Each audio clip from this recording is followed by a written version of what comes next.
What are the effects of normalizing behavior in children, in our school system, and what are the impacts on society with society's health? And how far have we been taken away from what true health actually is, both physically, mentally, and spiritually? And what are the ramifications when we are so disconnected from where we've started that society is basically confused? I hope you enjoy this conversation with my buddy, Dr. Lou.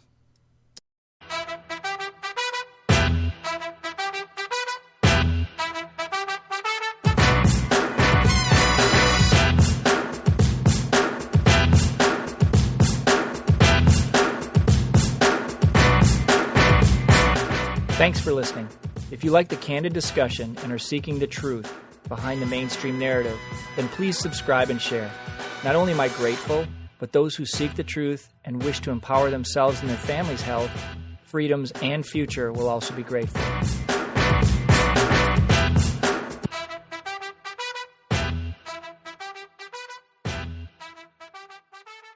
I'm here with my good friend, Dr. Lou. He is a brother and a buddy and a fellow colleague, and he's a wise owl.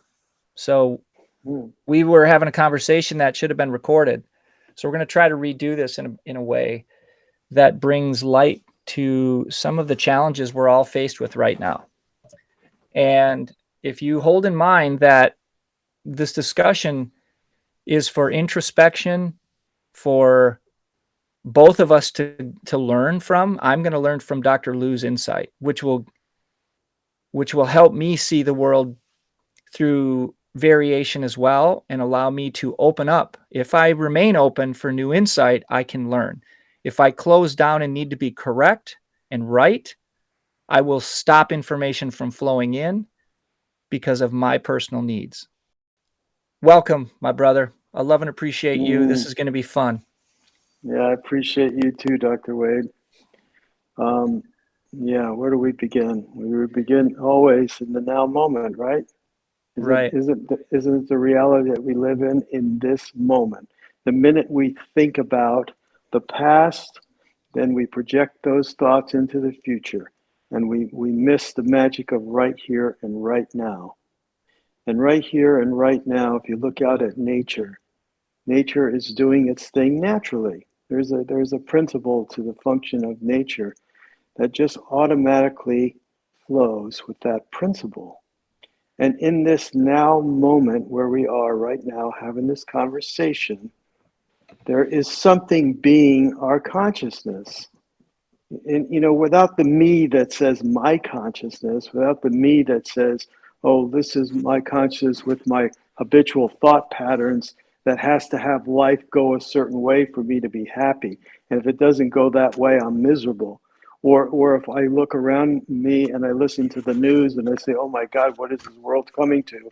Then automatically we drop into fear and we drop into, it's like, what's going to happen with my life, with my children's lives, with people around me. We get lost. We get lost in the narrative, so to speak. We hear so much about the narrative, whose narrative is correct. Yeah, nature doesn't have to think about what it's going to do to do what it normally does naturally based on the principle that governs nature. It's like, we are conscious right now. The question is, how do we identify with that consciousness? Are we just present in the moment and listening and listening to our inspiration, which is really prior to our monkey mind that has a certain habitual thought pattern that says, do this about that, because if we do this, this will happen, and if we don't do that, this will happen, or maybe won't happen, or whatever the dance that we do in our mind that's so discombobulated at times. It's like, Well, but go ahead.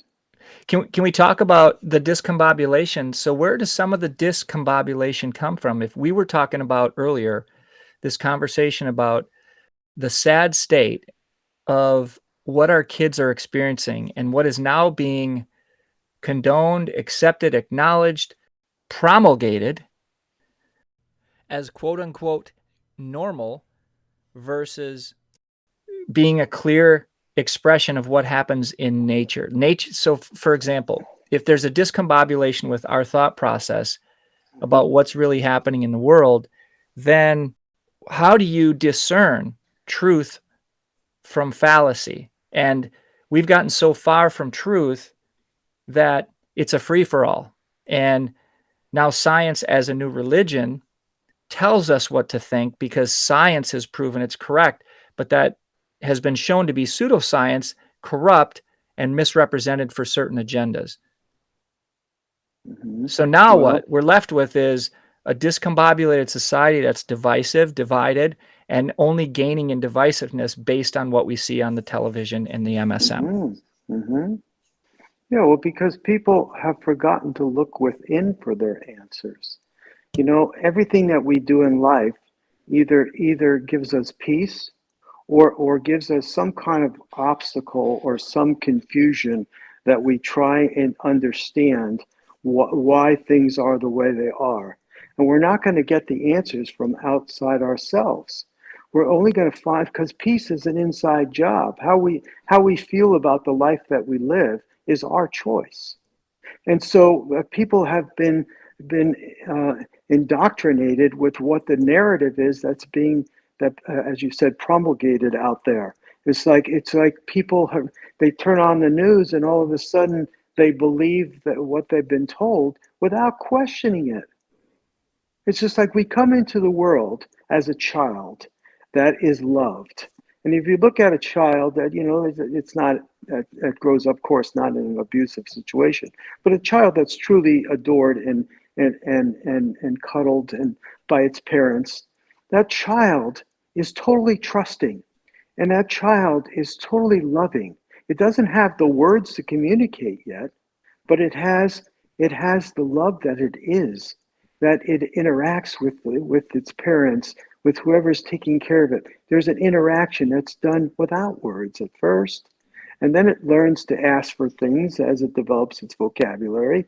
It learns to cry right away when it's not being fed or its diaper needs to be changed. But it's just like that child is pure love and pure trust. So now that child is indoctrinated by what the parents say is right and wrong and good and bad and all of that. And now a belief system, a shell of belief, surrounds that child of love. And now the child has to grow up and question and live its life with its indoctrinated or programmed belief system and see how that belief system plays out in the world. And then it finds, oh, they were right about that, or they were wrong about that. But and life goes on, and then they learn, oh, I'm going to do this, and if I do this, I have peace of mind. If I don't do that, I'm confused and more messed up than I was before.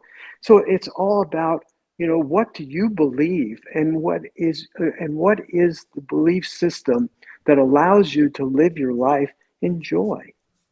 Because we're here and we're all here as a being of love. We're here uniquely because we have different gifts. So we're here to contribute to the world. We're here to give to the world from a perspective of love. But the minute we learn judgment, and the minute we're programmed that this is good and this is wrong, this is all of that, then we live from a distorted perspective. Then it's not about love anymore. It's about, oh, if what you do to me correlates with what I believe is right or wrong. And if the narrative out there is saying it's okay to be a cat in your and not a human anymore, then that person has blindly accepted that. And maybe that's how they get their love, by identifying with the energy of a cat. And I know I mentioned that to you before. There was an incident, I think in Des Moines or somewhere in Iowa, where the child believed she was a cat, and the parents insisted that the school put a litter box in the school. Okay, so they were going to sue the school board if they didn't do it. So they did it. Now it's just like, when you think about that, maybe that child, maybe that child did not get the love that he wanted from her parents, And maybe she had a cat in her room that that gave her unconditional love, and the only way she could relate was to act as a cat in return. So now she thinks she's a cat, and now you're having weird stuff happen out there in the in her community, in her school, and wondering, well, what's real and what's not. Are we really male or female? Are we a cat? Or are we a dog? What the heck? I mean, it's just like, who can better be a cat than a cat? You know, but right, right. But it's like, I mean, it's just like you came into the world as a human being, so embrace it and understand it, and try to understand what it means to be that. But prior to our physical expression of who we are, is we're a functioning of God's awareness. We're a functioning of the Creator's mind. The minute we think it's my mind or my consciousness, that we identify with our belief system that allows us to live a life of distortion or a life of joy if we're aligned with the principles of life that's being us. And I Okay. know this is so. So I'd love to hear your feedback on this. Well, first of all, the laughter, I was doing my best to hold it in, and that's not a judgment against that poor child slash parents and school system as a result. This is an example to me of a complete disconnection. All right. And I don't claim to have the answers. It is absolutely fascinating. And I mean, to a comical degree, to a sad degree of fascination. All right. From a full spectrum. It's extremely sad that there's such an illusion that I'm a tiger today and I feel like I have fur like a tiger and I have fangs for teeth, and I look in the mirror and I'm actually starting to see the stripes on my face. That is a fascinating state of mind when I'm clearly a human being expressing myself as a human being with bipedal ambulation, which means I'm on two legs. I don't have tiger fur on me. I don't go in a litter box. Could I choose to? Yes. I'm fascinated by this process because at any one point, whether you're political and whether you're on the left side, you're going to be like, I'm an asshole. I am a complete ultra conservative. That is so not true. So spare the judgment. I am a human being. I'm a clinician. I'm a curious human being. And I am fascinated by behavior of human beings because I want to contribute and leave people better. But what we get to do, Dr. Lou and I, is we get to show people through holistic care how brilliant their body is. And truly that Mm-hmm. is how it comes out. They Mm-hmm. actually experience more of themselves as more whole as a result of the work we do. That's not just theory, that's not just a dogma or, a religion of any sort. It's called understanding there's a universal intelligence in all matter, which is the major premise of chiropractic. The universal intelligence is in all matter and continually gives to it all its properties and actions, thus maintaining it in existence. And why is that prevalent in this long answer? Is because unless there's a foundation that acknowledges that fact, not theory, but fact, then we are separating ourselves from any truth. And we cannot start to see truth without a foundation of truth. Mm-hmm. And when a child is confused about who they are, and it's supported by the parents because the parents are also potentially, and I'm not saying they are, very disconnected and distorted as to where health comes from, how their body expresses health. Because if we look neurologically as to the byproduct and the offspring of training and programming and propaganda that's entrained and programmed into us, then we're going to have generational experiences that are further and further away from whole. Mm-hmm. So Well, with this child and this confusion, my question back is, first of all, do I have the answer as to what and why and what the solution is? Not exactly. My heart goes out to them, but my heart goes mm-hmm. out to that community as well to stand strong and hold real truth at bay and not change society to accommodate lies, Mm-hmm. distortion, and disconnection, which is propagated and promulgated and programmed into us by our government. And Mm-hmm. so people have to stand up to quite frankly, the new religion of science that claims man is more brilliant and more powerful than the creator, whatever that may be. And so Mm-hmm. everywhere I look outside, you had said something brilliant that I agree with, which needs more introspection. And that is, we don't look outside for our answers, yet nature is an expression of my role, this experience, this human experience as a spiritual being, is that I get to see the brilliance of universal intelligence in all matter and all things. And when I Mm-hmm. see that, and when I see that in another human being, and I see that expression altered, I can see through the lens of that's a distortion of creation. But there is creation in there.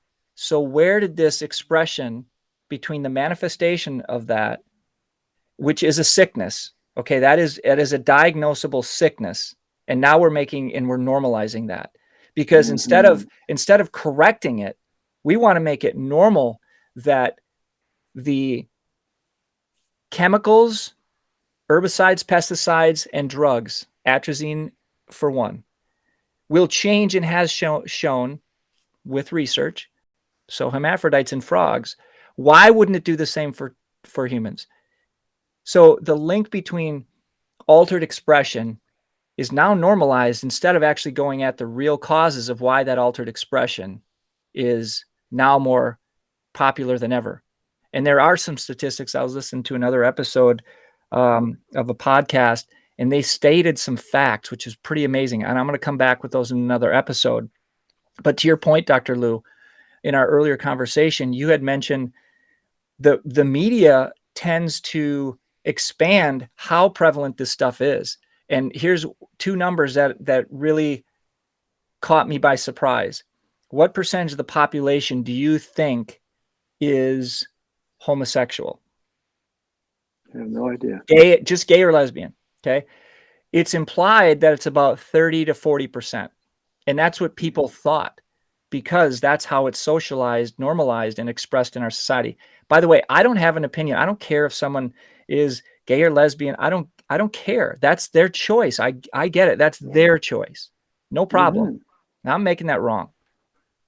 But the truth is, it's more like 4% or 15%. Nonetheless, it's less than society thinks.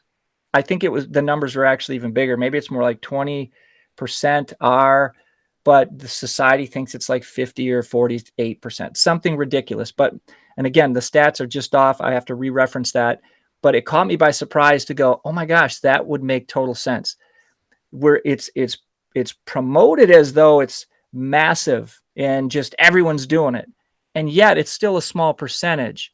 And so when we act like it has to be so massive and we have to change society because of it, versus allow them to be who they are, but don't sit here and tell every one of us to do the same. Like we're supposed to go do this and be this and, be someone we're not.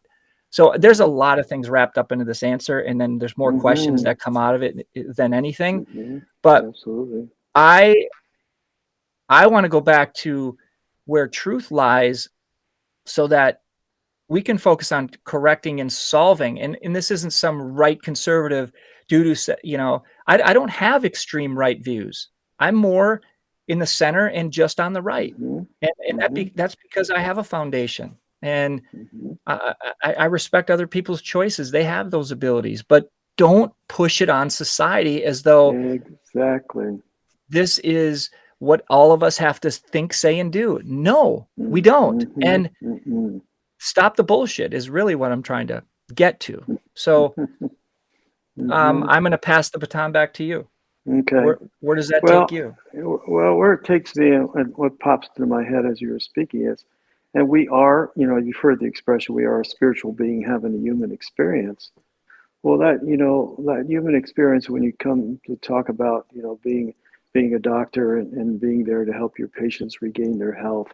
Well, there is an inherent mechanism, we call it homeostasis, a righting mechanism for the body to balance itself.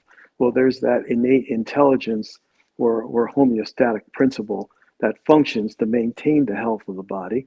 And how do we break down? We break down under stress, physical, chemical, or emotional. And that stress creates a distortion or an impedance. And if you're looking at it from an acupuncture point of view, a disruption to the flow of qi within the body. So it's a flow of life force within the body.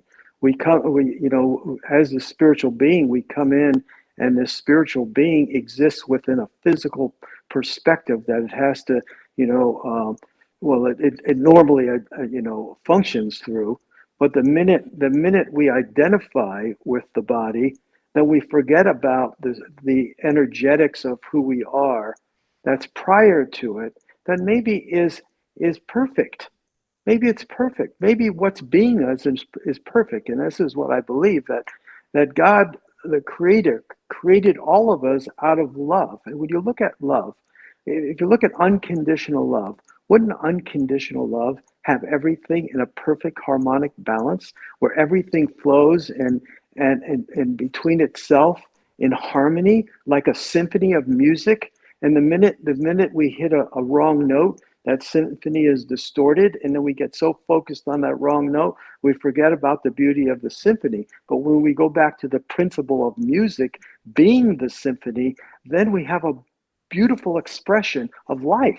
Well, the same thing, there's a principle to life that's being this body and its physicality, so to speak, that has an alignment with the energetics of what's prior to it. Now, I've come to understand that there is a light. And if you go back to a biblical description of light, that God's light is light without shadows. Well, there is a light that's everywhere, that polarized light, the light that we live in, which is the yin and the yang, the good and the bad, the right and the wrong, the male and the female. We live in a polarized world. And it's just like, and our job is to understand the polarities. But when we do, we have an aha moment that allows for inspiration to come through. Those inspiring moments is the light of inspiration that comes through when we let go of our attachment to the swing in this direction to the left or to the right. If we were to let go of our attachments to being left or right and stay in this now moment and come from an inherent feeling of love, is what our essence is really all about, then we're going to live in cooperation with each other, not in judgment of each other. We're going to live in joy, because when we live in that peaceful light between the polarities, we have peace. And in this now moment, that peace exists. If we let go of our judgment of the world around us and be here right now, everything is okay right now. The minute we drop into thought patterns, we drop into habitual judgmental patterns, then our emotions kick in and we feel awful, or we feel excited, and we go from one extreme to the other, and we forget who we truly are.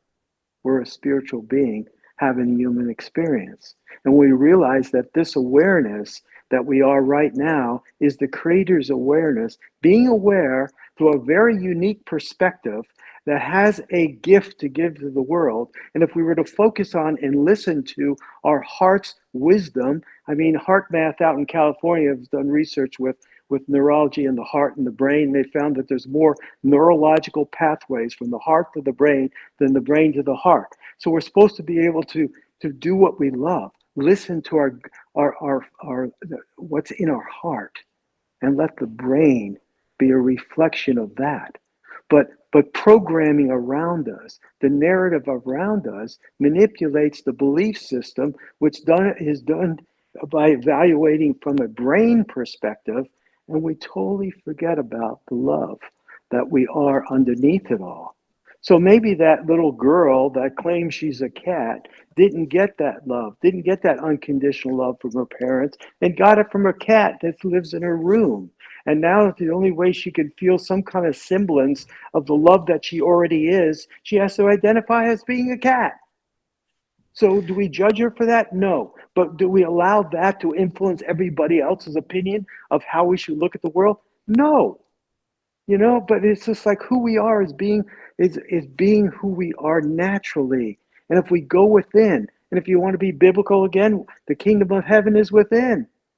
It's Mhm. like look within, and check in with your heart and see if this action that I take, is it going to be is it going to be a loving gesture, to honor the person that we're taking the action for, or in addition to. I mean, or are we going to take a perspective based on our judgment and saying, "Oh, I'm going to do this to them because they did this to me, and they deserve to have the wrath that that they've given me." And where does that get us? Well, then it turns into, on a broad scale, turns into a war, right? It's just So, like, but yeah. Let me finish so this one thought. you got it. Yeah. So now we have a war on a big scale, but where did that war begin? It began with our own judgments, with our own consciousness. So go ahead, Dr. Wade. I mean, there's this might be a sickness of mine, but I can see, extreme lefts hearing this conversation and turning it off and completely disagreeing and going off and throwing up their hands and having, this this massive expression of frustration and how self-centered and whatever critical we are of this whole point. And I can see ultra conservatives going, yeah, well, more people need to think like we and me and this and that. And so the funny thing about that weirdness, and you're a projector as well, so you can relate with this, with our open centers that take other people's stuff in, and we don't even know it's not ours half the time. And you and I are learning in that area right now, being able to now start to discern that other people's stuff flows through us, and you and I can't help it but like chew on it a bit, unless we go, hey, that's not mine, and just let it go, and start to newly develop our skill set around that. Correct? Number one. Mm-hmm. Right. So when I hear this conversation, and you mentioned spirituality, and you mentioned, the heart, and I can see someone opposing that, like, hey, that's just your belief, and I have the right to my belief too, and the science says this, so therefore I'm right, and Dr. Lou, you're wrong. And this is my point, Mm-hmm. that Okay, let me add to that. we all have different values, and our values are based on our experiences, and values can Mm-hmm. change over time based on major traumas, experiences, changes in life, job roles individually, whatever that might be, roles you play. Mm-hmm. And that piece of value, like, look what we can do. That you mentioned narrative. So this family has this experience. Whether it's real or created, we don't know that. But guess what? It's the news. And because it's happening, and there is a push in this direction, and a left viewpoint carries this momentum. Back in the day, I envision this, and I ask nature, I'm going inward and asking this question. Wow, that is fascinating. What would have happened 50 years ago? What would have happened 20 years ago? What would have happened 100 years ago if this happened with no TV, with no radio, with no ability to propagandize something and spread it? What would that Mm-hmm. community have done in this scenario, if it existed, to that family, that child, to help them Mm-hmm. solve that problem or accommodate as a group? But that tribe, in my, correct me if I'm wrong, would, which I very well could be, would have rally around, because it takes a village, correct? Or is that just a Mm-hmm. cliche? Mm-hmm. And this family would have been supported to either help that child heal, or that would not have been created, because those chemicals and those distortions, these toxins that we're exposed to, aren't mutating and deforming and creating challenges in the brain that we've not seen before. I don't believe there's new disease, but I believe there's different variations in expression. Mm-hmm. So what say you to that, Dr. Lou, when we talk about values and we talk about where we are today with technology and how it's just massively dispersed, and there's narratives being played, to your point, and now it's just maximizing the propaganda and the actual Yeah. theoretical stuff. Go ahead. Well, what that brings up for me is a statement that I've heard in a training that I took years ago. When someone has an opinion about something and they lock their heels in with that opinion, whether it be an opinion from the left or opinion from the right, okay? It's the question I ask those people that lock their heels in is this: how's that working for you? And when you think about that, how is life working for you with the opinion and the judgments and the values that you currently hold for yourself? If you don't have peace, then you're not in harmony with who you truly are. You're trying to grasp for an understanding, and that grasping is influenced from what you hear on CNN or whatever, or maybe you join a right-wing group and you're hearing a conservative perspective, and now you're joining that team, and it's just like, what are you joining? You're joining a mirror of what you already believe that's going to bring you happiness or some kind of fulfillment. It's just like, so again, I asked the question, how's that working for you? So if you don't have joy in your life, if you're not doing what you love, then you're living a narrative that's not that's not in alignment with what you're here to do in this life. We have gifts to bring to this world, and if everyone would focus on and develop the gifts that they have, imagine how more advanced we could be. We don't have to depopulate. We'd figure out a different way of honoring everyone that wanted to live in this world or was able to live in this world. It's just like, it's like if everyone contributed in a more expansive way, then we would live a better life. All of us would.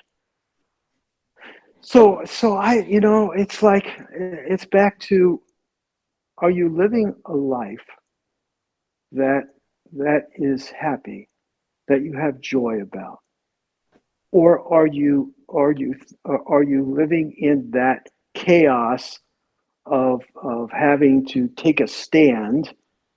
So because the arguing of that stand gives you some kind of a charge. I learned a long time ago from my mentor. He says, you know why people argue? Because they sense that they're wrong, but must prove that they're right. And the next time you see yourself in an argument, ask yourself that question.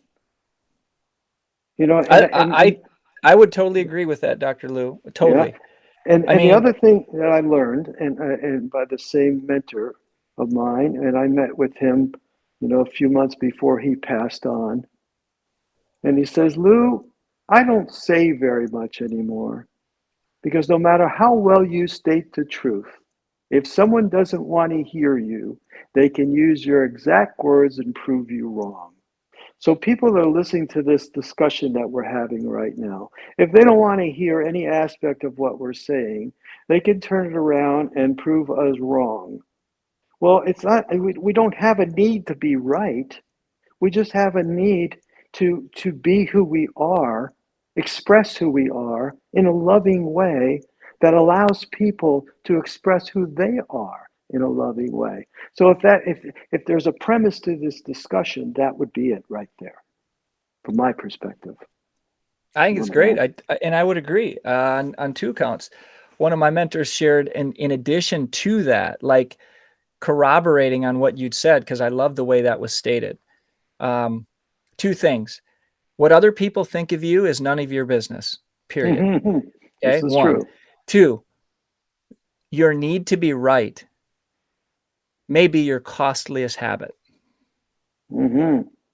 So I am slapped in the face with that at times when I find myself stuck on something. You and I were just chatting how excited we get when we figure, like, we finally put some puzzle pieces together that are like, oh my God, this is so breakthrough on what I already understood, but now I see it differently and I see it a little deeper.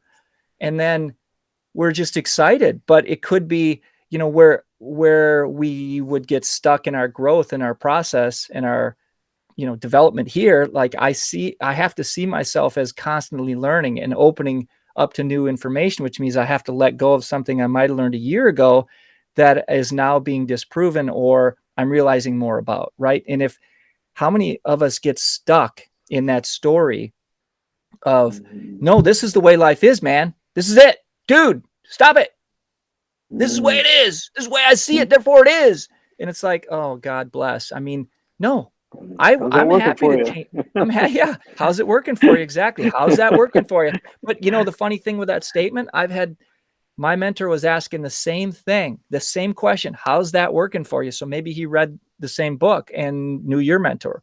Um, but I should say, and as that question would come up, docs didn't get the question.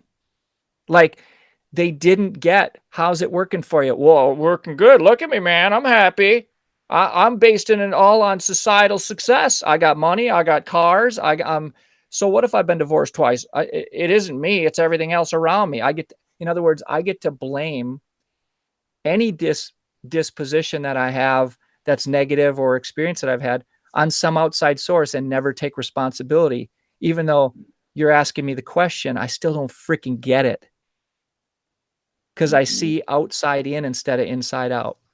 Mm-hmm. Because Mm-hmm. you have to be humbled, which you are, to acknowledge you don't have the answers. You're observing through your lens. We're having an experience, and if we recognize that we're observing it rather than controlling it, like that little girl that thinks she's a cat, just so you know, people, I don't need to change her. I don't Mm-hmm. need to change that child. I don't think I need to change her. What I'd love to do is for have that child be adjusted. Adjusted why, doc? Because you think she needs changing? No, because she has a life force. And the life force is vital and connected to source, except when it's not as connected to source, which is a disconnection from source. See, as we express ourselves, Dr. Lou and I are weird enough, different enough to not see it through medicine's eyes and diagnose and treat a disease or a condition, but rather acknowledge an altered expression of health and go after where health comes from, inside out. This child is Mm-hmm. beautiful gift of God. Mm-hmm. Something in She is. expression, from expression to source, is being obstructed, altered, not because I think so, because she doesn't have fur. She doesn't have whiskers, Mm-hmm. and she doesn't have a sandpaper tongue to pull hair off her body. She doesn't have canines or feline teeth, but soon she might, because that's going to be the next thing. It's not making her wrong. It's recognizing an altered expression from reality, from Mm-hmm. truth. I shouldn't say from truth. Well, I think personally, I think it's all about her trying to find love and Oh, to be and to feel that she's loved. And it's just like, if I was to meet her, I'd want to know. I mean, I'd really want to know how is it that you see yourself as a cat? I mean, a part of me is intrigued in a way, but when it comes down to, life is about love. And it's just like how do we stay in that place of non-judgment and live from the place of love and honor the expression of love through what we do and from the place that we function from in the life that we live. And that's all we need to do is come from that loving, caring place and try to understand the polarities that are around us. Try to understand them to the point of that we have peace about it and we let go of judgment about it. And we don't need to force our opinion upon anybody. And I don't think it's not what we're trying to do here. We're trying to say, hey, we're all beautiful expressions of the Creator's creation. And it's just like, and we're all unique in our own way. Well, let's live it in a way that honors everyone, but not forces our view of life on someone else. Hey, by the way, this isn't just devil's advocate, and I do not know this story yet. I'm going to research it further, but I can pretty much guarantee, correct me if I'm wrong, if you already know, but those parents do not feel that that child was not loved appropriately, just so you know. Mm. Oh yeah, I'm sure. Denial. I mean, whether it is or isn't true, I don't know. I'm just I saying don't know either. the the recognition, the acknowledgement that that's even possible, especially in today's day and age, you and I will not find that out. We're not supposed to find that out. We're just supposed to see Right. what's now accepted and normal, and how that changes the system instead of the system.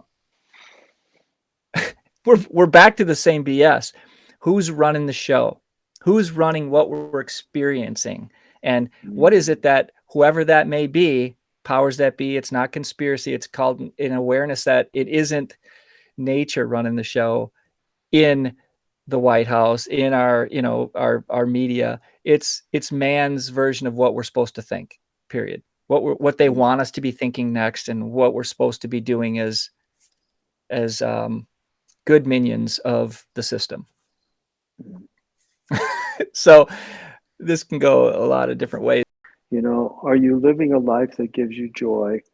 And if that's working for you, then hey, you're doing the best job you know how to do at the moment. But the minute you stop learning, you're in trouble. The minute you think you know it all, you're in trouble, because life is continuous in its expression, and so we grow with the wisdom that we get to understand along the way, and that wisdom allows us to live a more joyous life. And that's what gets me up in the morning, and say, how can I live more self-surrendered and give of my heart, give of my love to the world, that's in my how would I say that, in my view, or in my way of giving to the world, what shows up in my life, in my world at the moment. So when I go to the office, or if I see a patient, it's just like, how can I be of service? How can I be of service? I remember when I gave my speech in high school, I was a class president, and I had to give this talk in front of 2,000 people. And back then, oh my God, was I nervous as hell. But I remember something in the talk that my mentor helped me write. And the only thing I remember about that talk is that he said, and I wrote, and I spoke, that the purpose of knowledge is the service of man. And Mm. so we learn from this life. We have an understanding, a wisdom, and then we pay it forward. And what else is there to do in this life? We come to a peaceful understanding that allows us to live a joy, and we share that understanding for those who can hear it. And those who do not want to hear it are going to judge it, and they're going to use those same words and try and prove you wrong, because they want to hold on to their story, because that story makes them feel safe. And it's all about feeling safe. It's just like, how do I feel safe? So I got to guard the belief system that I currently have in order to feel safe. And then when that belief system gets challenged, everyone is feeling unsafe. And so you question. And so what is all of this cacophony of things that are going on in the world around us? What are they making us do? They're making us question what's going on with us on the inside. We had to go through the shutdown, or a lot of people were locked in their homes, and they really had to live with what was in their face, their own thoughts and their own relationships. And I wonder how many couples split up around that time, because now they didn't have their job to escape to, or their activities to escape to. So what were they forced to do? Really look at themselves, really look inside themselves, and say, what do I believe? Who am I? Where do I begin and where do I end? How do I see life? Isn't it all about that? The job is an inside job. So for those of you that are listening right now, it's an inside job. So start looking at what you believe and how that's working for you. That's all I Awesome. want to say. I love it. That's all. Yeah. Okay, I'm gonna leave you and the listener, because I want to talk about this another time then with you. But I'm gonna leave what you just connected a couple of things that are principle based. The 33 principles in our profession are very key in understanding this foundational building up. And I gave the major premise earlier that a universal intelligence is in all matter and continually gives to it all its properties and actions, thus maintaining it in existence. That is the major premise. And then building on that. So I'm going to skip a couple to get to this part, which is what we were saying. And I'm going to throw this by you. So I'm going to bring two more up. Dr. Lou, think about these. And if you want to comment today, you can. If not, we can do this another time. But it's a strong note to consider in the meantime. The triune of life is a triunity having three necessary united factors, namely intelligence, force, and matter. Okay, intelligence from the universe. You can call that God. You can call it the creator, but it's universal. It's universal intelligence, not just energy, right? It's directive, coordinated energy. Giving, and then there's a force applied into matter in such a way to express that. Okay, so force and matter are needed for intelligence to express. The principle, then we look at the amount of intelligence in matter, which we were referencing earlier as an expression of a human being that is a distortion of a human being's expression, true expression. The amount of intelligence in matter, the amount of intelligence for any given amount of matter is 100% and is always proportional to its requirements. So Dr. Lou gave insight and wise perspective that there's a need being met in this individual. And I 100% agree, because it's also part of understanding intelligence, force, and matter, and that in that matter of that little spiritual being, in her human expression, is expressing holes and needs being filled in those holes. And therefore, when we understand what intelligence is and how intelligence expresses itself, and that it's always proportionate, then this is the manifestation of someone doing what it needs to do to survive. Therein lies the deeper question as to now what? How do we help? If we know that that is not an expression of balance in the body, but yet it's a balance, it's a crisis balance management. It doesn't make it right for the long haul. So perpetuating it doesn't support it. Its livelihood and complete potential. Understanding that expression. See, this is the nuance in my view, that understanding that expression rather than judging it, but understanding it, and then allowing a difference to come through and express and manifest based on knowing where to find truth in that expression and where not to find truth. Now we can truly help that individual. Is back to what you were just saying, is we're here to serve. But that takes wisdom and understanding of the process, not a judgment and a snap judgment and critical eye that says, hey, I need to be right, and that, you need to do this because that child is, it's like, it's a sad expression of who that child truly is. So I either, and do I care that much? Well, I care for society to not completely perpetuate these kinds of normalizing an altered expression, but to also respect how we can contribute back to our tribe so they can reach their potential. Because I that child, first of all, she's a child of God, right? So that means if she were to be a cat, she would have been a cat or a tiger. But you look out at nature, Dr. Wade, and it's just like as you were speaking, I saw two squirrels chasing themselves up a tree and down the tree. And it's just like they were just squirrels being squirrels and being squirrels proficiently, because that's who they are. And if this gal, claims to be a cat at this portion of her life's expression, and if that gives her joy, then yeah, it may be a very limited expression of how she's looking at life. but she's looking at life through the eyes of what she's currently able to see. And for us to judge her would not be right. And what she's doing is not right or wrong. It's just what we're saying. I think what we're saying is that don't change the world because one person chooses to identify with being a cat, because it's not who we are. Like you said, we would have fur and whiskers, but it's just like basically it's filling a gap for her. It's filling a hole that's really about trying to find love and be love. It's sad when you say it's sad. It's sad in a way that that person is having to identify with something that's a limited perspective. Hmm. Because what do cats do? They make meow sounds, right?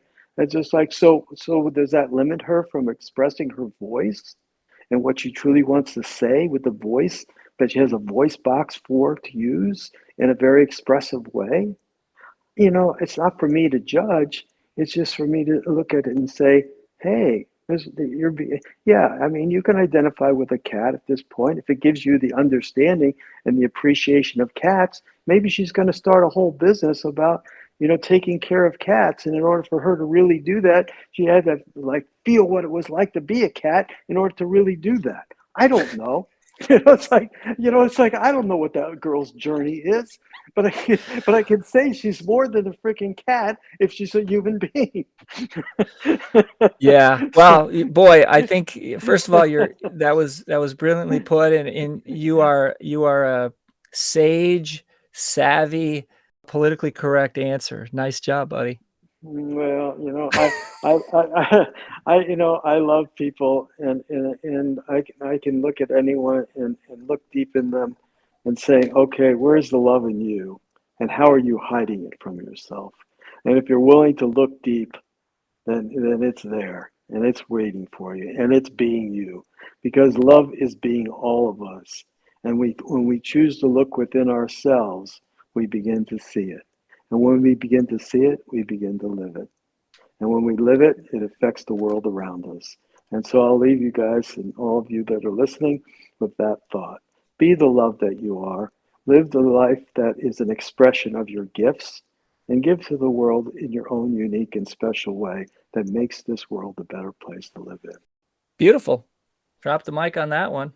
Nice work, brother. I appreciate All right, it. brother. Where can people find you? Pretty much incognito. They'll find me All through right. you. All right, good. So we're going to stay incognito. He's loves the anonymity. That's perfect. All right.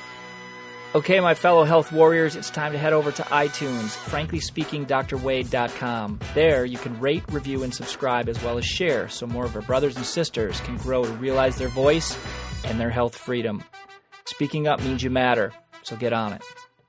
This podcast is for information purposes only. The statements or views expressed are not medical advice and are not meant to replace the advice of your medical doctor. This podcast, including Dr. Wade Anderson and his guests, disclaim responsibility for any adverse effects you may experience from the specific use of information contained herein. Opinions of guests are their own, and this podcast does not endorse and accept responsibility for statements made by guests. This podcast does not make any representations or warranties about the guest qualifications or credibility. This podcast may contain paid endorsements and advertisements for such services or products. Individuals on this podcast may have direct or indirect financial interest in products or services referred to herein. If you think you have a medical condition, consult your licensed physician.